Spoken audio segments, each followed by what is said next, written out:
So while I was looking up sources and doing research for my video on Roe versus Wade and abortion rights, I came across this website called Human Life International. Boop, boop, boop. And they have this nifty little article here called Why Women Abort by the Human Life International staff, published on May 5th, 2021. Oh man, I'm disappointed they don't have a picture of the author so that we can roast them, but I guess it is what it is. At least they bothered to cite some sources in here, that's good. Let's look around and see what they got here. We have empowering you to build a pro-life, pro-family world. And when they say pro-family, what they mean is forcing people into cisgender heterosexual marriages so that they pump out as many babies as possible. They're against birth control, they're against abortion. See what they have to say on LGBTQ issues. Homophile propagandist. They can change. These people are something else. One thing that I know from talking to pro-lifers and from having been a pro-lifer and reading pro-life rhetoric is that, the pro-life movement, while it's not universally made up of upper class and middle class people, those people do seem to be the majority of the movement. And a lot of arguments that the pro-life crowd makes ultimately revolve around hatred or contempt for the working class and the dismissal of the reality of life for working class people. And this article here, Why Women Abort, is pretty much proof of that. Americans are appallingly ignorant on abortion statistics. One poll showed that California college students believed that abortion was illegal after the first trimester, and that there are less than 100,000 abortions done in the United States every year. The actual number is more than 10 times as many surgical and chemical abortions. The number is actually about 400,000, at least it was in the year 2015. But it probably is a little bit higher now since the economy has come on hard times. And, people who otherwise would be willing to become parents are forced into childlessness because of poverty due to the bad economy. And of course, abortion is freely available throughout all 9 months of pregnancy. Okay, I'm not sure where they're getting that idea, but there are only 8 states that place no time or gestation restrictions on abortions. And quote-unquote late-term abortion is actually pretty hard to come by. I've read stories of people having to, fly all the way across the country in order to obtain an abortion past 21 weeks, and there are very few doctors left who actually perform those procedures.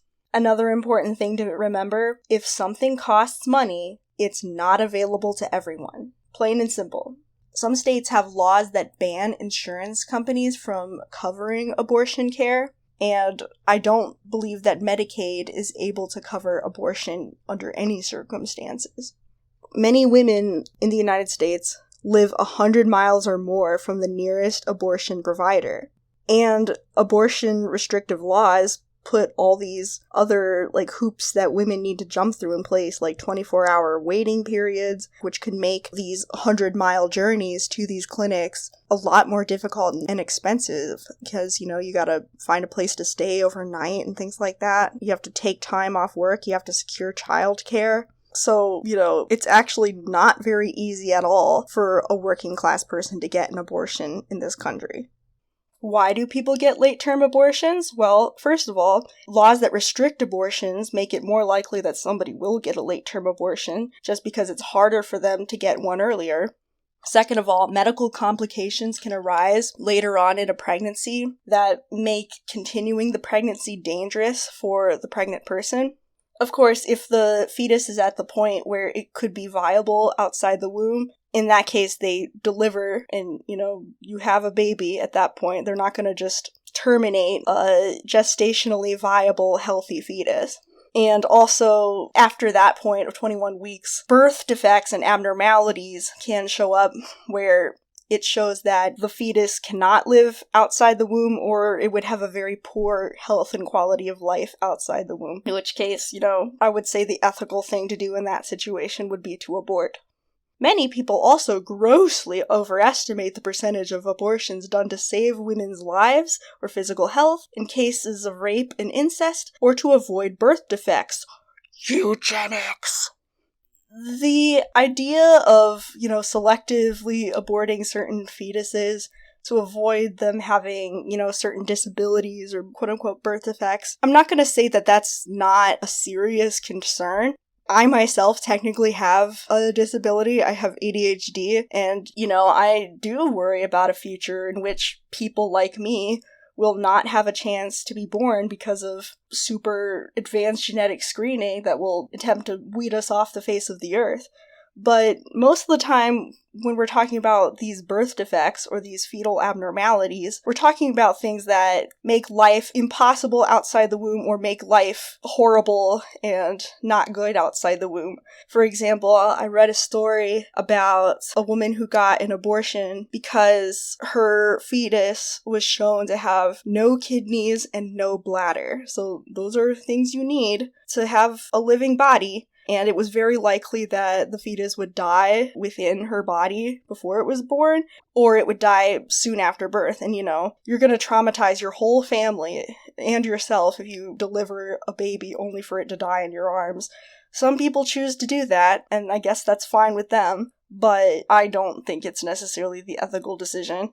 We're not talking about fetuses that, are just maybe a little bit off, or maybe a little bit weird. We're not even talking about fetuses that would be disabled. We're talking about fetuses that are not going to be able to live healthy lives outside the womb. We're talking about abnormalities that are incompatible with life, oftentimes. And, I don't think you can necessarily dismiss that as just eugenics. This is a fallacy that pro-abortion groups continue to cultivate because it helps them to spread abortion in nations with pro-life laws and to retain abortions on demand once they have achieved it.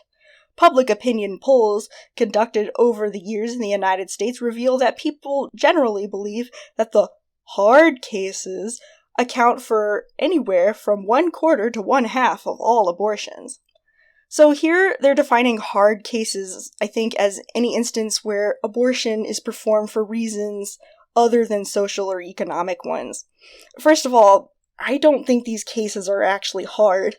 For many pregnant people, there's absolutely no moral dilemma going on where the pregnancy results from rape or incest, when the pregnant person's health is at stake, or when the baby would be unable to live a healthy life outside of the womb. That's an easy case. You get an abortion. Of course, there are people who would choose not to do that, but I don't think those are particularly difficult cases, morally speaking. But I guess, the big question is, why are we making that distinction between the hard cases and the not hard ones? What do they think is the opposite of a hard case? An easy case? So why is an abortion for social or economic reasons somehow less complicated than one done for any other reason?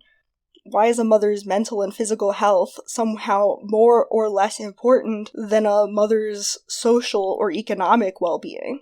They seem to be implying here that there are some cases where abortion is potentially justified and cases where it definitely isn't. The hard cases are the ones where it might be justified, and so there's a moral dilemma going on, and the not hard cases are the ones where they don't see it being justified under any circumstances. And I think they're saying these cases are easy because, the moral dilemma is clear. But I would say it's the other way around, But the fact that they make this distinction is actually really important. It's because they can't possibly think of a scenario in which a person is forced to have an abortion because of their external circumstances. And that's because a very large portion of people who live in this pro-life world are very unlikely to ever be in such a situation themselves because they're middle class or upper class. Well, I shouldn't say middle class or upper class, those aren't real classes. Maybe more like petty bourgeois or professional managerial classes. They don't think that economic and social problems are real problems because they've never had to deal with those problems themselves. A survey of more than 2.4 million aborting women performed by the states of Florida, Louisiana, Minnesota, Nebraska, South Dakota, and Utah during the years 1996 to 2020 gives us an accurate estimate of the number of hard case abortions, since these are the numbers that abortion clinics must report in official documents to these states. To save the health of the mother, in the case of rape, in the case of birth defects or fetal abnormalities, all of those add up to 3.5%, and 96.5% of all abortions are therefore performed for social or economic reasons. And here's another thing to consider. Even if we accept the premise that abortion is only justified in what they are calling hard cases, the thing is, putting any restrictions on abortion is going to make it very difficult for people in those hard cases to get the abortions they need. And, I think what these pro-lifers are saying is that they feel comfortable forcing people in these hard cases to carry the pregnancy to term, regardless of the damage it does.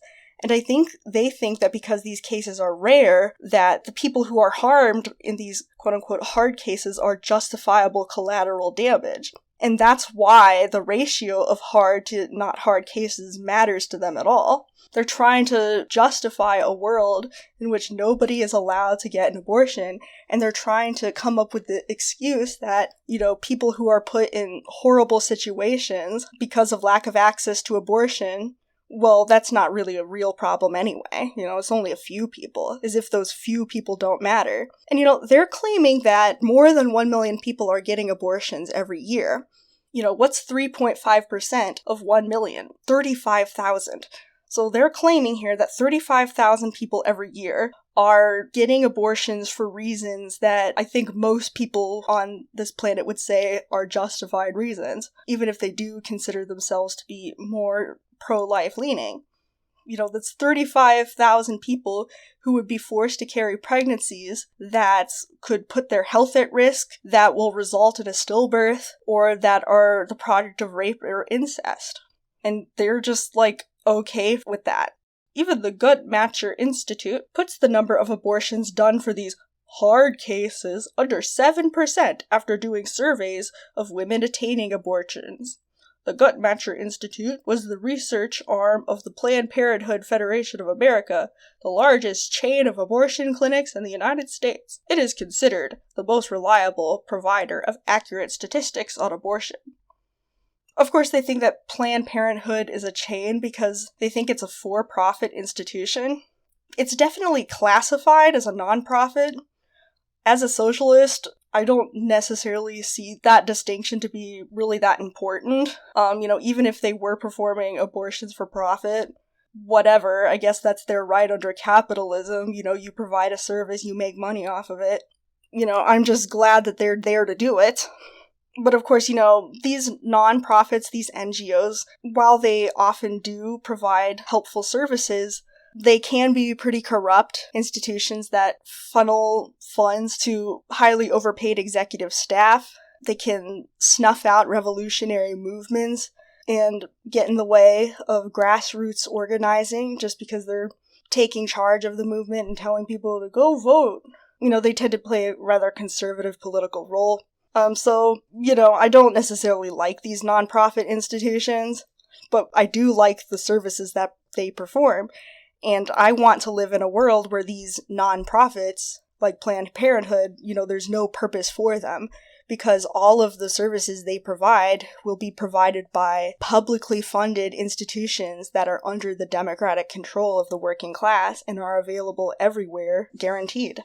I like that Planned Parenthood is around to provide family planning services, but I dream of a world in which all the things they do are instead performed by public institutions. They're not a substitute for revolutionary politics. The reasons for abortions all over the world are largely the same. In 1998, the Guttmacher Institute published the results of studies showing that lifestyle reasons also predominate among aborting women in other nations. In its summary of surveys performed in 26 countries outside the United States, showed the primary reasons for aborting given by the approximately 62,000 women interviewed. Since rape and incest are included under other reasons, a maximum of 5.8% of all abortions performed in other countries are done for the hard cases, and a minimum of 94.2% are performed to preserve the mother's lifestyle or to please those around her. So there's our key word that I want to talk about today, lifestyle. So apparently these people think that the ability to pay rent instead of being homeless is a matter of lifestyle. These people think that the ability to care for children that you already have is a matter of lifestyle. They think that the prohibitively high healthcare costs of pregnancy and birth, and the prohibitively high cost of supplies like baby formula or diapers or other childcare necessities count as a lifestyle issue. And, I just want you to think about how cruel and dismissive that language is. Since these pro-lifers tend to come from privileged backgrounds, they don't understand that economic concerns are just as much life and death concerns as those relating to healthcare or violence such as rape or incest. For a large portion of the people who get abortions, abortion is not a choice. They are forced into abortion because of these lifestyle issues. Forced, really. If you are a working class person who's already scrimping and saving, who's already struggling just to keep your head above water, giving birth is just a non-viable option. Which is why birth rates are so low in the United States right now, because economic conditions for working class people are pretty horrible.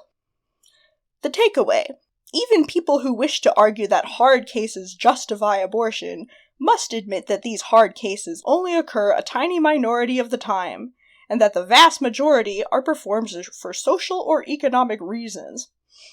So, if you read between the lines in that paragraph here, once again, these people believe that even in cases where a very large portion of the population thinks that abortion is justified or necessary, they are okay taking away abortion rights in those cases too. They think that it's perfectly okay to force someone to carry pregnancies to term in cases of rape or incest, or in the case of serious health concerns for the pregnant person or fetus. They think that this is okay just because these cases are rare. They're perfectly okay with 30,000 people every single year being forced to carry a pregnancy to term in cases where it is unspeakably cruel and morally unconscionable to do so.